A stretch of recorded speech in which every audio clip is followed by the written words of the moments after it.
Original People's Investment Program has been, this is the third year that we're doing the program.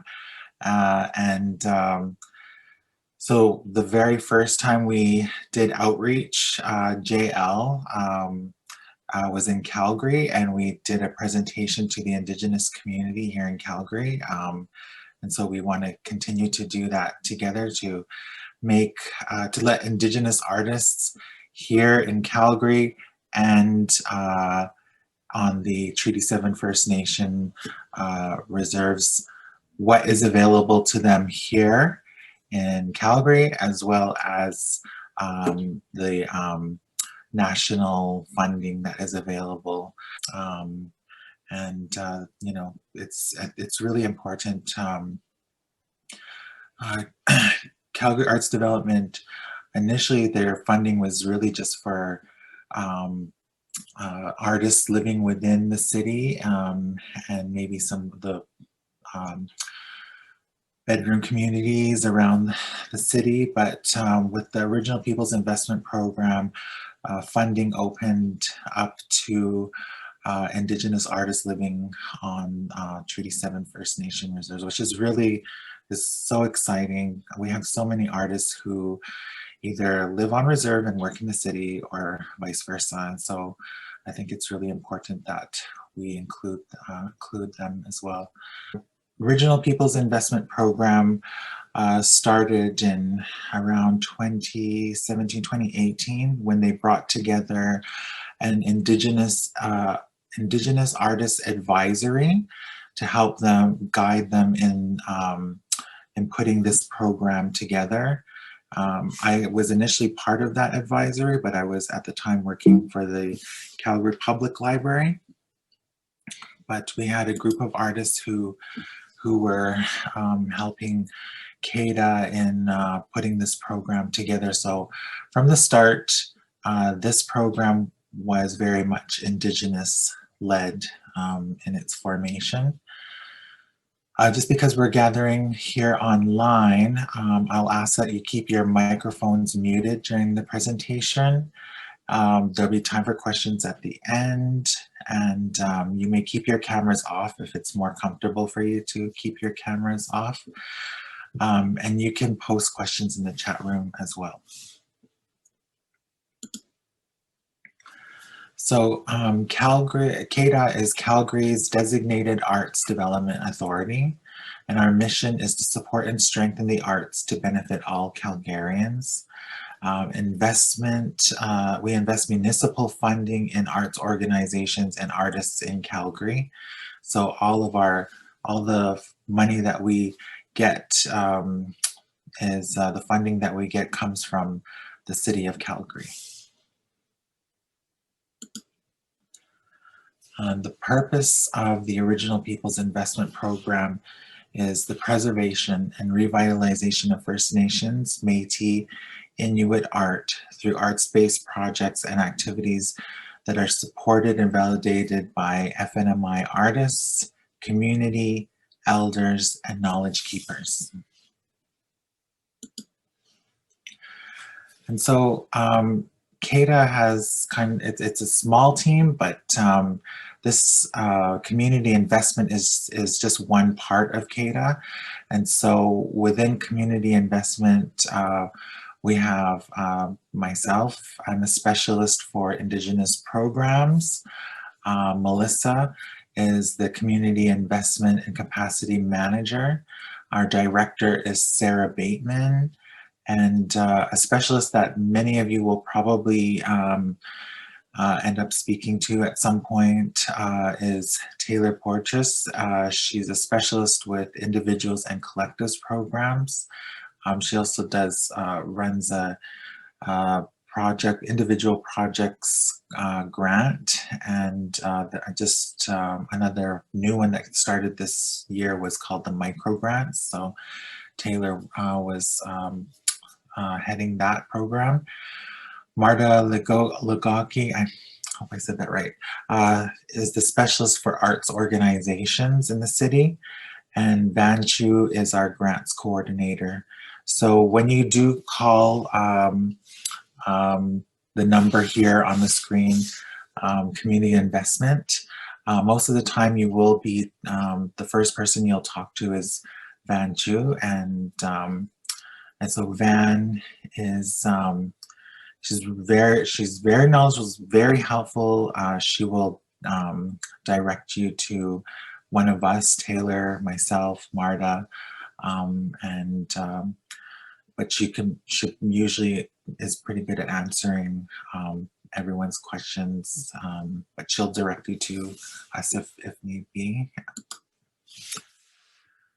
And so who we are, we design and administer investment programs, direct you to resources and support, and we help you tell your story.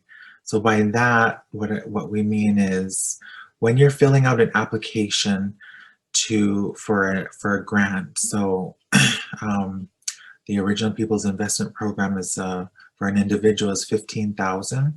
So when you're filling out that application, you need to look at that application like you're telling a story, and that story is all about you and the work that you do as an artist, whether it's beadwork, whether it is you're working in film or animation, or you're a photographer, whether you draw or paint. When you're filling out that application, you're basically telling the assessors, the people who will be making the decisions about who gets a grant, you want them to know who you are and what you do and how it's connected to your community. And so it's really important that that you look at it sort of like that, as you telling a story about yourself and what you do. So the Original People's Investment Program grant is an FNMI Arts grant. We have a pool of $550,000 this year. Last year it was $400,000. This year it's $550,000. Individual artists can apply for up to $15,000 per project. Collectives, so 2 or more artists coming together on a project, can apply for up to $20,000. And any Indigenous arts organizations can apply for $25,000. Sorry, am I right about that, Melissa? Is it 25 or 24? Any discipline, any stage of practice. So whichever art form you practice, like I said, whether it's something traditional, maybe beading, drum making, or if it's something more contemporary, film, photography, things like that. Any stage of your practice, you can apply for this grant. Applications open March 15th. This year, 2021. The deadline to apply is April 19th by 4:30 p.m. Mountain Standard Time. Our applications are done online through a grant interface on our website. I'll show you that further up. So, and there we can do an oral video application. So we've had applicants who will use like their phone or to record themselves explaining their project, and we give that about 10 minutes. That's kind of the amount of time we allow for a video application. And then if they upload it to YouTube, and then they can use that link, that YouTube link, and put it into their application, the online application. So usually this is a lot easier, you know, when we could do this in person, but we can still help, you know, if someone's interested in a video application, we can still help with helping to guide that process if someone's interested in doing that. You just have to give us a call, send me an email, or give me a call, and I can help you with that. So what is a project? A project is if you're creating something, if you're creating a painting or a short film, that's a project. If you're doing research for a project, you can do that as well. That's also considered a project. You're in the development phase. You're curating. If you're exhibiting and presenting work that has already been done, that is also considered a project. Your project must have a distinct beginning and end date. So we need that. We need to know when you think you'll be done your work, because you do have to report back. There's a follow-up that's done, and it's done online, and it's pretty simple. It's not too complicated to do the follow-up and the report, and so we can also help you with that as well. So to get to our online grant application interface, you just go to our website. It's calgaryartsdevelopment.com, and you'll see up at the top there highlighted says grant login. And so when you tap on there, it'll take you to, if you already have an application, you're working on an application, you can put in your username, password, and it'll take you to your profile. But if you're starting out, this is the first time you're logging in, you'll create a profile and start a new application through there. So what can you apply for? You can apply for expenses related to the development, creation, production, or distribution of artistic work, such as supplies, fees for contractors, venue or studio rental, event hospitality, operations, salaries, etc. Expenses related to professional development, such as travel, mentor fees or honorariums, tuition for standalone courses or workshops or per diems. So for honorariums, we know a lot of Indigenous artists work with elders and knowledge keepers, so you can put that into your budget, and we really encourage you to make sure that you pay the knowledge keepers and elders appropriately for the because they are a very important resource. And in your application, the assessors really pay attention to those things, to how elders are compensated for their time and their knowledge. So that's really important. You can also put into your application an artist fee for yourself, to pay yourself for the work that you're doing. That's subsistence expenses such as food, rent, childcare, transportation, etc. Ineligible expenses would be subsistence, living expenses, or lost wages.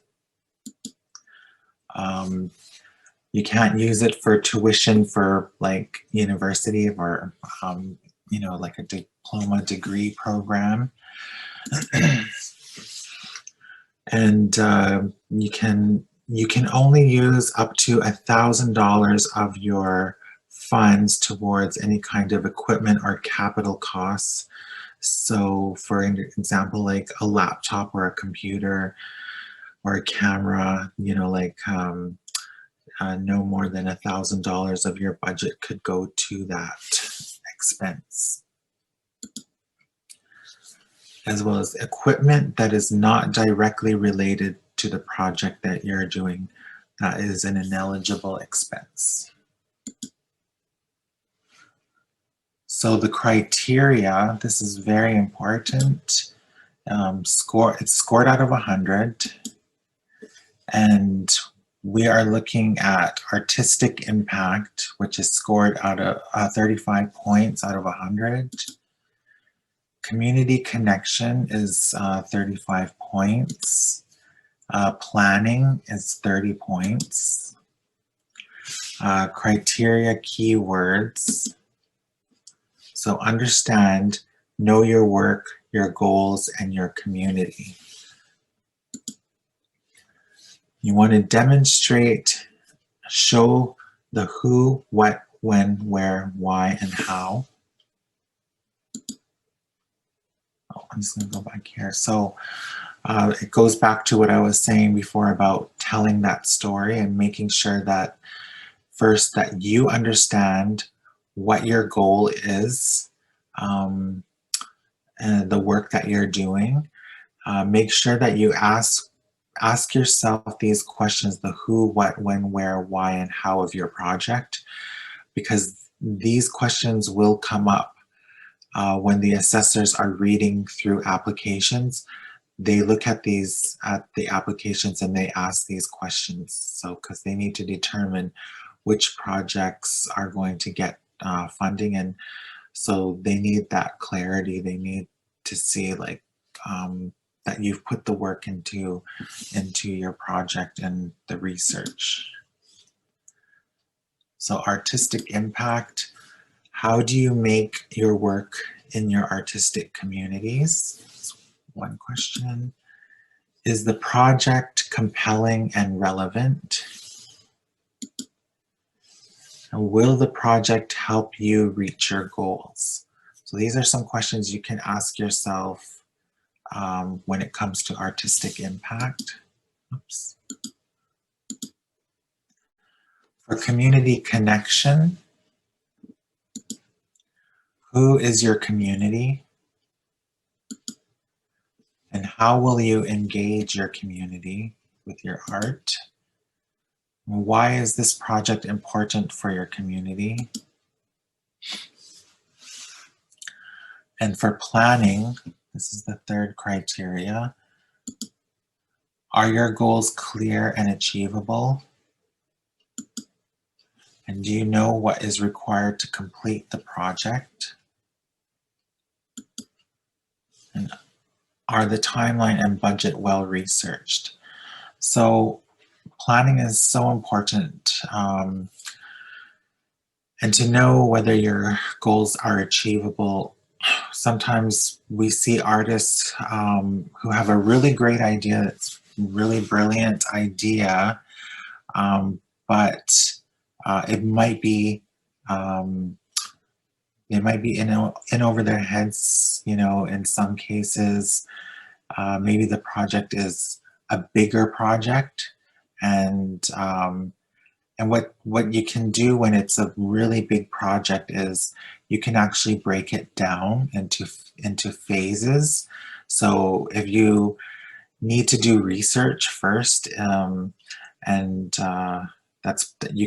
that can be a phase of your project that you can apply for, is the research portion, and then apply again either to another program such as individual projects, and you can apply for the second phase of a project, you know, or next year when we have the next round of OPIP funding, you can apply for that next phase. You can even apply to other programs like the Canada Council for a portion of this project, you know, and then apply to them for another portion of the project. So you really need to know like what your goals are and what is achievable, and what it will take to complete that project. The timeline and the budget need to be well researched, because when the assessors are looking at your project, they're going to look at the time frame that you have down and determine whether or not this is enough time. Like, is this a reasonable amount of time to get this work done? And the budget as well, to see, is this, does this budget work? Is it going to work for you? Do you maybe need more, or is it, do you need less? Like, so they look at these things, the assessors, when they're looking at the applications. Some project planning tips and tricks for budgeting. Don't work backwards from your request amount. So even though you can apply for 15,000, don't immediately just sort of apply for 15,000 and start working backwards so that your project adds up to 15,000. Add up what you actually need to do the work, and go from there. In the budget template, which I'll show you, use the notes section in that budget template to show calculations and add details. So I'm going to show you a budget template in just a moment. For your timeline, include all the major tasks, events, touch points, deadlines, and activities. Include dates, locations, who is involved, and a description of item. Project planning, so let's see here, hang on. For formatting, we have a standard budget template, which I'm going to show you in just a moment. Make sure that your timeline and your budget are easy to read, that they're clear. And I'll show you that in a moment. There's different ways that you can do that. You can put your timeline into sort of like a calendar to show like what is going to be achieved on what particular dates. And then, but we've also seen people do their timeline just as in point form, to show what's going to happen on what particular dates. Here is the budget timeline, or sorry, the budget. This is what our budget template looks like. So what you have your expenses here, and every expense has a line item and number. So, and then the amount for each line item goes here. And right here, it tallies everything up for you. It just adds it all up, and then the number comes up here. The amount of money that you're requesting or that you're applying for. So let's just say you're applying for 15,000 from the Original People's Investment Program. That money, that amount goes into line 15 where it says revenues. It goes right here. So it goes right there. And any revenues, such as, let's just say you're putting some of your own money into this, would also go in this revenue section here. If somebody donated some space to you, some like studio space or something, whatever that amount is that you would have been charged, you can put that in here as well. And so it will automatically add that up for you here. And once it's all added up, your revenues minus your expenses must equal to 0. So this number right here must always remain at 0 right here. And then here is the notes section at the very bottom. I'll show you an example of how to use the budget and the notes as we keep going. For your project proposal, I had mentioned that grant writing is basically storytelling. The who, what, when, where, why, and how of your project. Make sure that you are connecting to those criteria, which is artistic impact, community connection, and planning.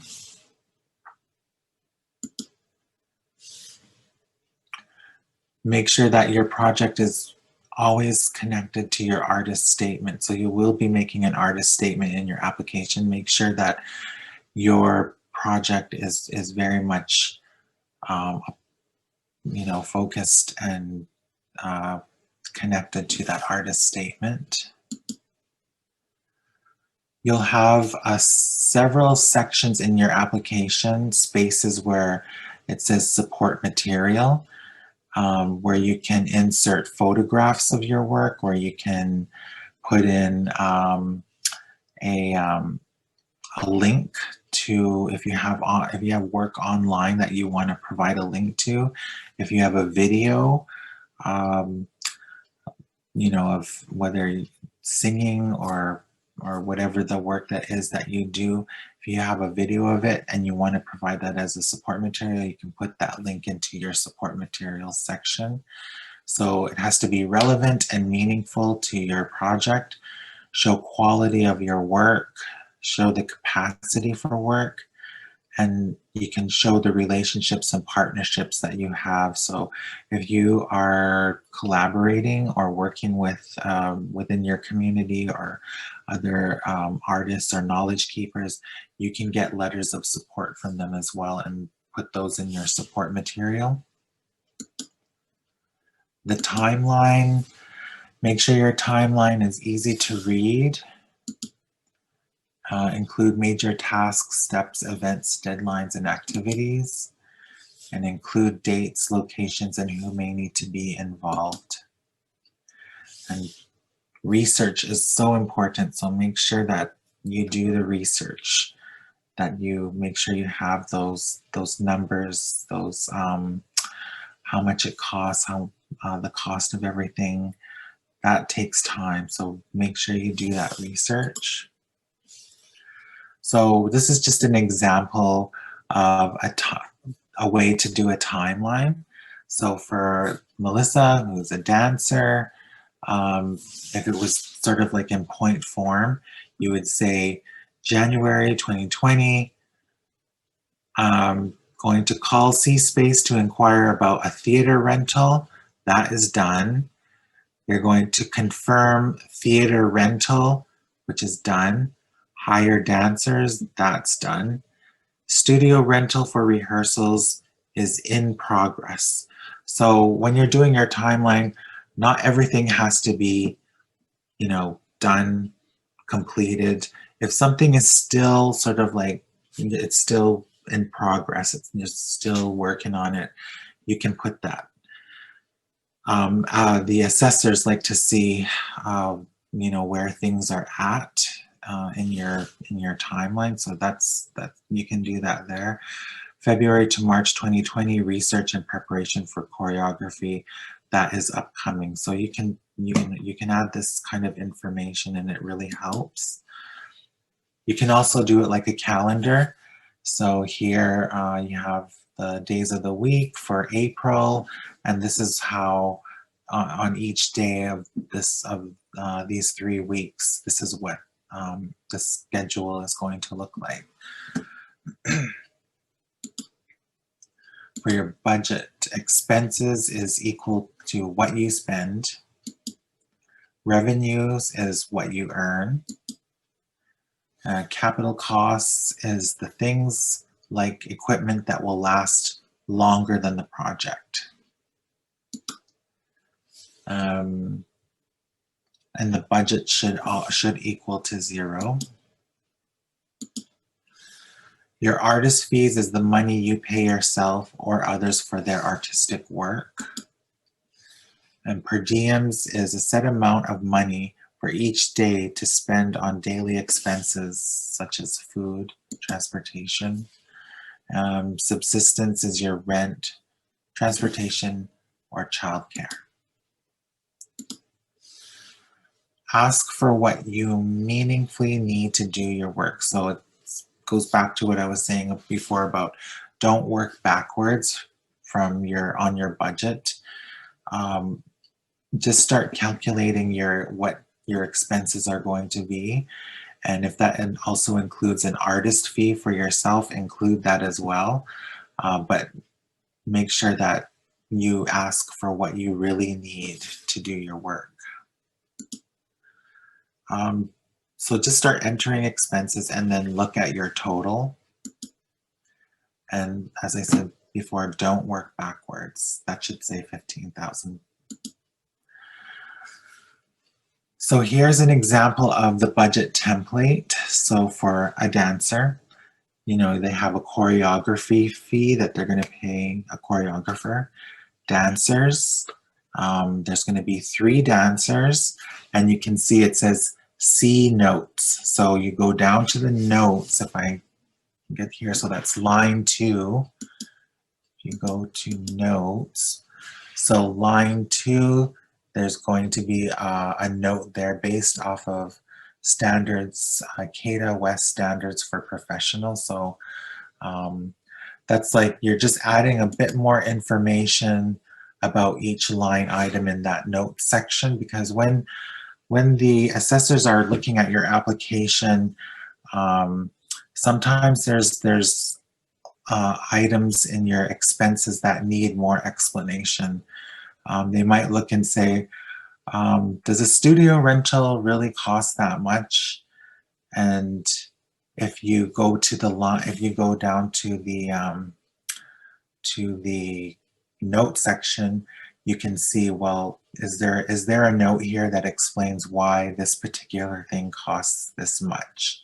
So make use of that note section. It's really important. So you'll see here, all of it adds up, and then you insert the amount that you're requesting right here. So last year it was up to 10,000, so there's the 10,000 there. Box office revenue, line 16, box office revenue. Well, it's pending, so even if you have things that are pending, you can put them in there. Let's just say you applied to Canada Council for the Arts for another $5,000 and it's pending. It's you can put that in there. If it does look good if you are applying to other programs for support as well. Studio rental is in kind, meaning it was like donated and it's confirmed, and that was the cost there.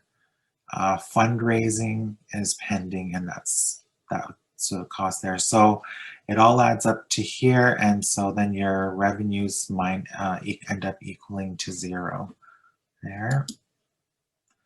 And so here's the notes section, an example of the notes section was, okay, there we go. Make sure you include the line number when you're putting those in, because we need to see which expense line it's referring to. And for your budget, use the notes section and to add more information. Show how you calculated the amount. And if you have other revenues, show if they are confirmed or pending. Be specific within reason. Put like things together in categories. And use the support materials to give more detail if needed. So our assessments, this is competitive, and first year that we did this program, we were able to fund all the projects that came to us, but in the second year that we did the OPIT program, our applications doubled from the first year. So it became very competitive, and so we're not, you know, we could have quite a few more this year as well. So it is a competitive thing to apply for a grant. And so we have peer assessment committees. And so the committee is made up of local Indigenous artists. And actually, you can be a peer assessor. You can actually be on the assessment committee if you're interested. we always need assessors. So we have two streams that you can apply for. You can either apply for the New Voices stream of funding, and you can apply for up to $15,000 in that stream. But you can also apply to, or you can apply to New Voices, and that you can apply for up to $15,000 in New Voices, or sorry, Next Steps. I'm sorry, Next Steps. New Voices and Next Steps. So New Voices is for artists who are sort of just at the beginning or of their career as an artist or within their practice. Maybe they don't have as much exposure or experience, or they still need to get more experience. Maybe they just came out of art school, or they're looking for more mentorship. They would probably apply to New Voices. And for someone who's, maybe been doing work for quite some time or has recognition, they would apply to Next Steps. So if you're interested in being an assessor, of course you're not going to be assessing like your own application. If you applied to Next Steps, you would be assessing applications for New Voices. So, and then we always, when we start these assessment committees, we go over things like bias and conflicts of interest. So those things do come up, and we address those as well. But our assessors are paid. They're paid to read applications from the artists who are submitting applications. They read the applications, and then when we come together to make the decision about who's going to get funding, the time that you spend with us, which is usually about 3 days, 3 full days of assessing, you're paid for that time too. So, and it's actually a really great experience to do assessing, because it can help you understand what people look at, or what people are looking for, what assessors are looking for in a successful application. So we try to have about 7 people per committee. So 7 people for New Voices and 7 people for Next Steps. And we really try to get Indigenous artists from various practices. We want to have as much diversity as possible. We're trying to get a really good representation of First Nations, Métis, Inuit, as much as possible. We can't fully represent it within every committee. It's not possible, but we try our best to get as diverse a committee as we can. So the assessors, they read the applications and they score each application. As I showed you previously, every criteria has points, and they score them according to those points, and then it's added up, and so it does take some time. It does, especially reading through those applications. And then we meet, when we meet and come together, we meet and talk about all the applications. Every application is looked at, and we go around the table and the assessors discuss each application. And they're very careful, and they want to make sure that every application has a chance. Final decisions are made. And so then when we're looking for assessors, we're looking for people that, have some experience, have some knowledge, people that have a passion for the arts, Indigenous arts. Curiosity is also a quality we look for, and wanting to know more, wanting to get to know the community and the processes is good. It involves listening, because when we get together and talk about applications, you have to consider the opinions and of other people sitting around the table, and how they feel, and what their thoughts are. So you have to be very open to learning, and to be respectful and considerate of other people with different perspectives.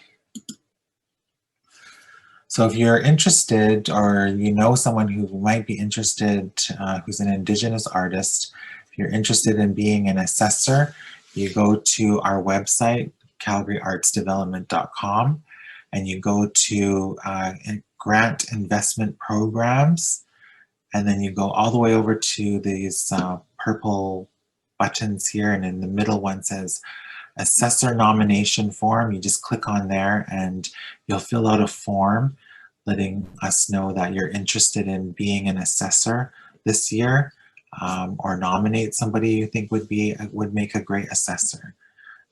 So that's done right there. You can also email me, sable.sweetgrass@calgaryartsdevelopment.com, to let me know that you're interested in being an assessor. Grant tips: make sure you use plain language, and don't make assumptions. So you can't, you know your project, but you can't assume that the people that are reading your applications know your project. You really got to be clear, and like I said, just make sure that you tell your story clearly, so that they have a good sense of what your project is all about. Be authentic. Do your research. It can be good to have somebody who doesn't exactly know what your practice is, to have a look at your application, and if they can understand what you're saying and where you're going with your application, it's a good indication that your application is clear and makes sense.